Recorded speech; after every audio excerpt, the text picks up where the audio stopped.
All right, so next up we have Cassie Cichorz. She is going to be talking to us about Asian giant hornet. So Cassie, if you are on, go ahead and share your screen and take it away. Okay, can you hear me? Okay, show screen. Oh. And then screen, this one. Okay. Maybe. And you can all see my screen?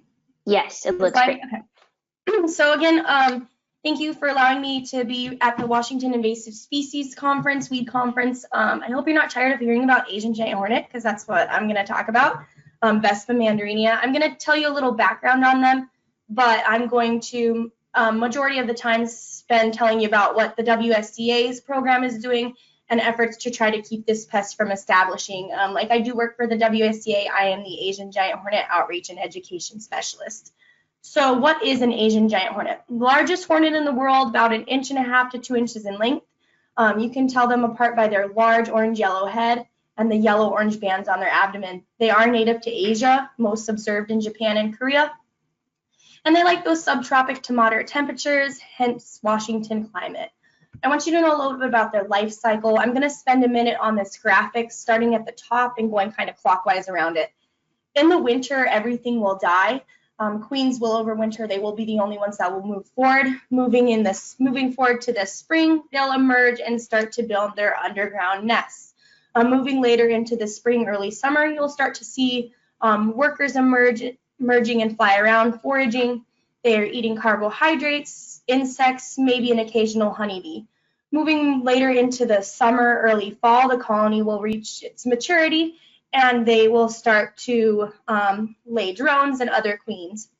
Because they're laying drones and other queens, there's a need in their diet for more protein. And what better source of protein than honeybees?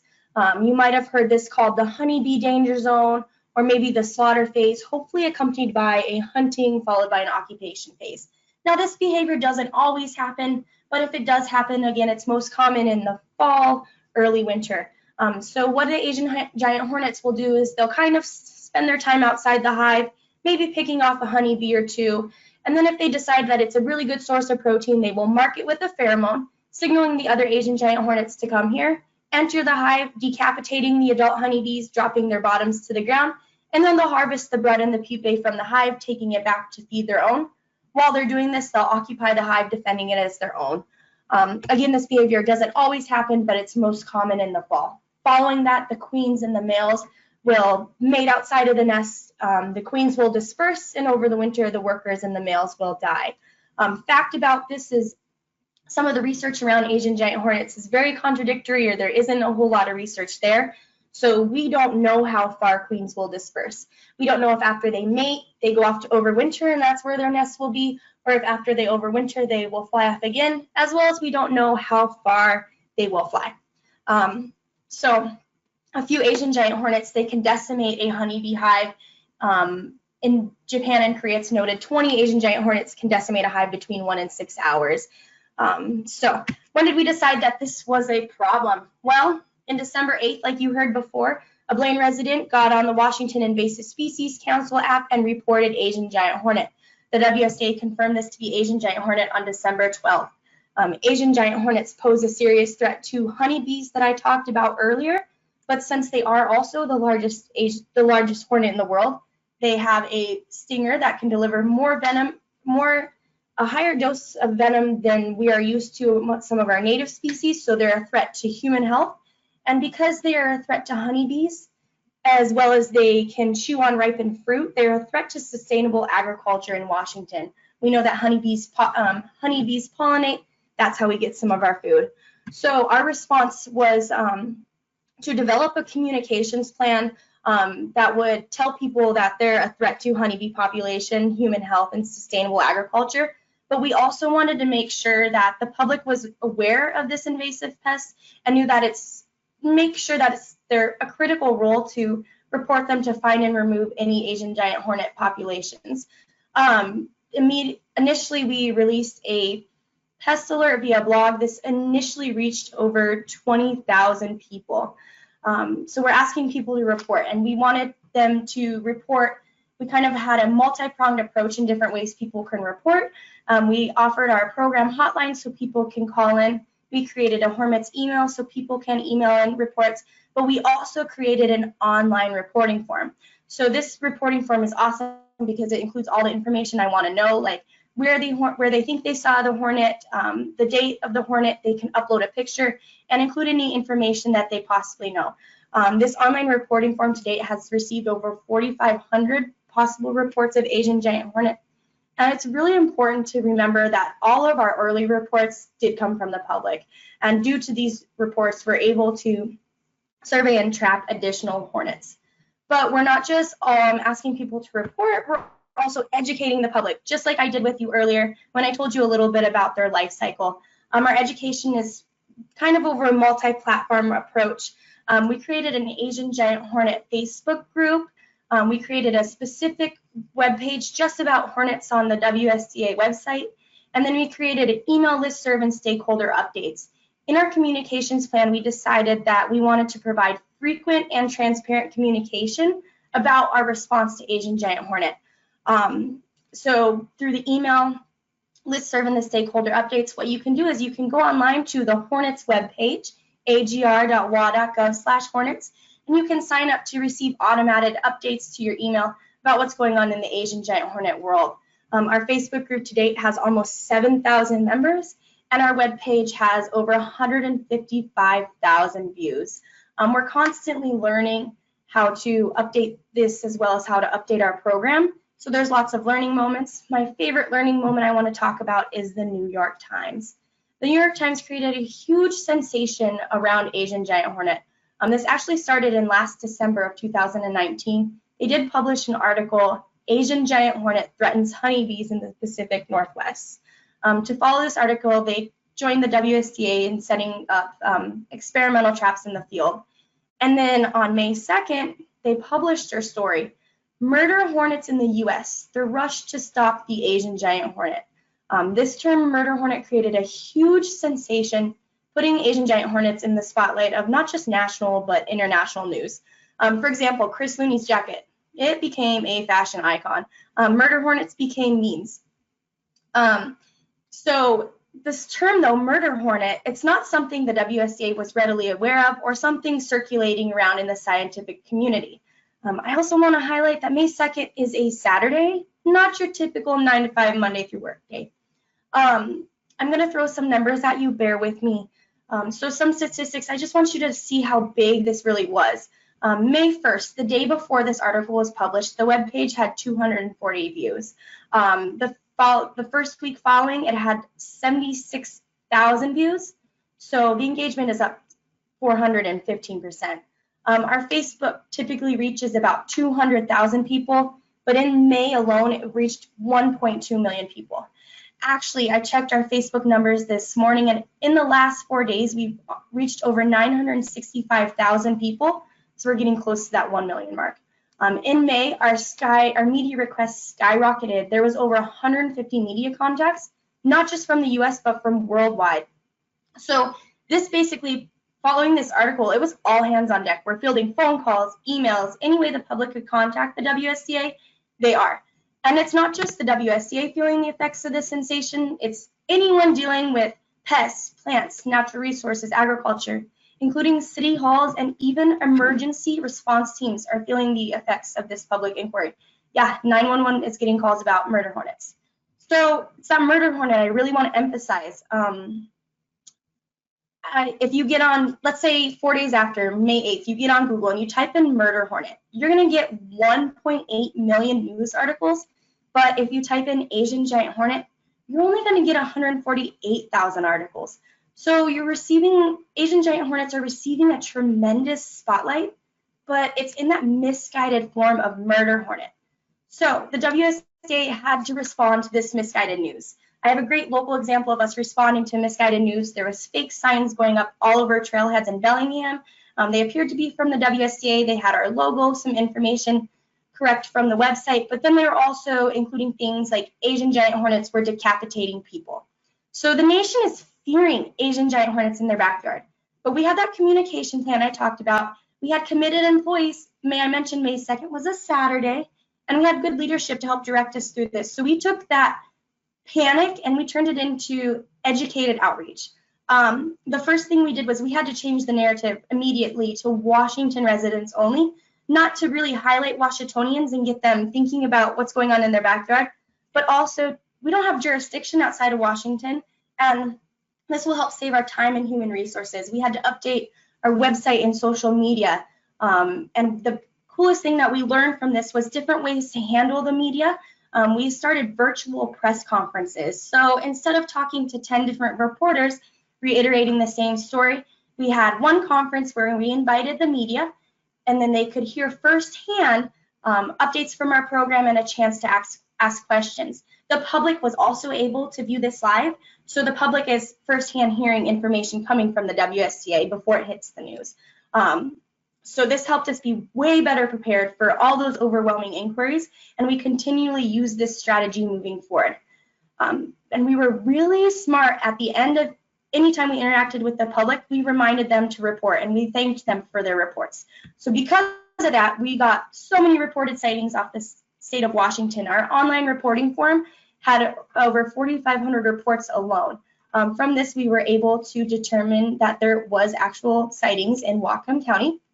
If you're interested in viewing where these reports are at, you can go on our website, our Hornets website, and there's a tab at the top called Public Dashboard. It'll show you this map pictured here, as well as it'll show you the types of hornets that have been found. So from these sites that we have confirmed, the next thing that we're going to do is we are going to survey. Actually, these are called response grids. Looking at the picture on the right, that's kind of the Blaine, Birch Bay, Custer area. Looking at one of the purple circles, imagine the very center of the circle. That would be where an Asian giant hornet was found. From that, we create a 2-kilometer, 4-kilometer, and 8-kilometer circumference from that. That's based off what research says foraging distance of Asian giant hornets typically are. And then inside that, we create 1-kilometer grids. So that tells us how many traps we need to place and where. However, we're ready for more learning moments as this goes forward. So our initial response grid was the picture on the right.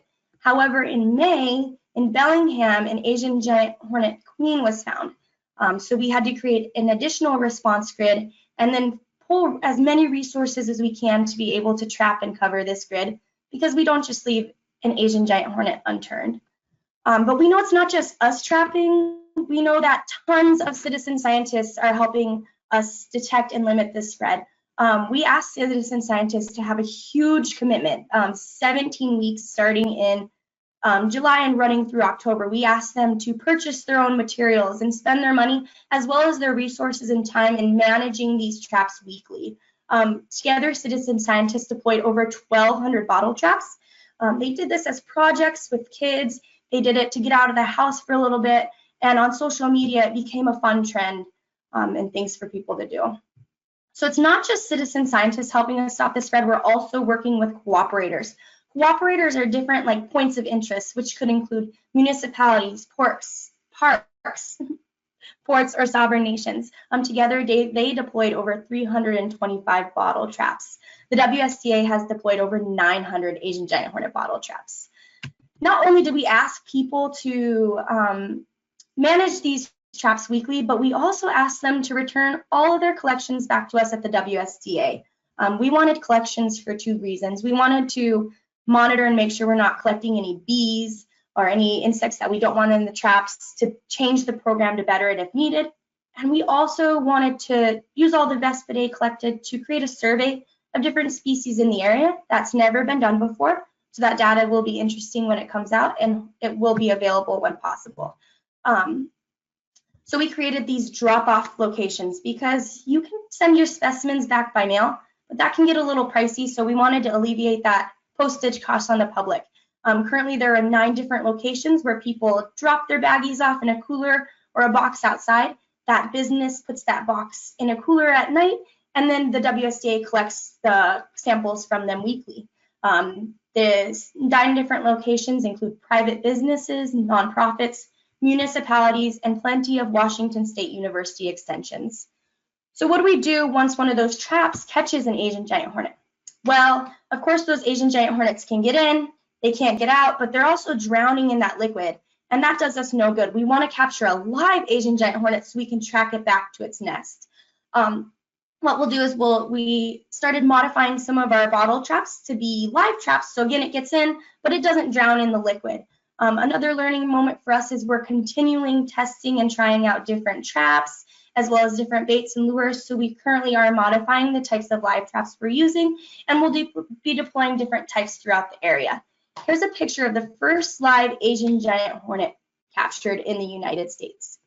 So once we have that Asian giant hornet captured, the next thing we want to do is track it back to its nest.